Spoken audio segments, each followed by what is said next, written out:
The signs of spring are out there. Wildlife is coming back. The plants are blooming.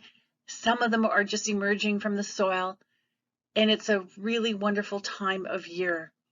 In this video, I'm going to primarily focus on silence, the silence of spring.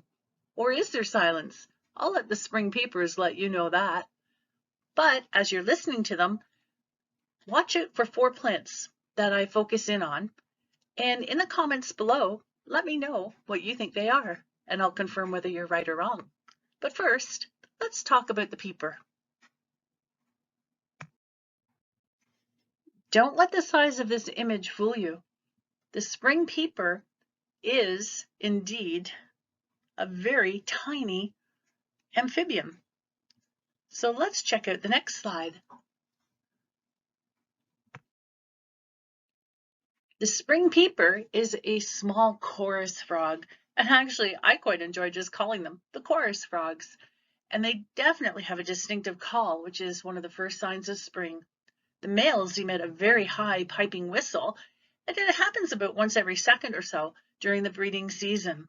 The calling could be louder on humid evenings or after a warm spring rain when the males congregate. Males also make a lower pitch trilling whistle when another male moves too close into its calling site. Breeding can be quite competitive. The largest peeper on record is only 3.7 centimeters long. That's barely an inch and a half. The breeding call of these species is quite loud, but it's a single high-pitched peep, and it's repeated over and over. A full chorus can be extremely loud, and it can be heard over a kilometer away, which is, well, let's just say almost a mile, not quite a mile. And then, of course, it depends which way the wind is blowing, because if you're downwind, that sound carries much further. In large choruses, peepers will also trill, advising other males, "Get away, this is my territory." Spring peepers are found in a wide range of habitats and then seem to breed almost anywhere where there is shallow water, but they tend to prefer vernal ponds or vernal pools.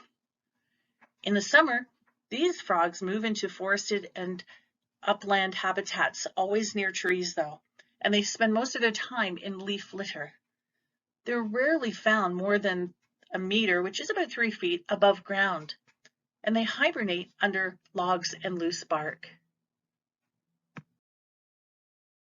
Pseudacris crucifer, that's the Latin name for the spring peeper, and this little guy, or girl, occurs right across the United States and Canada.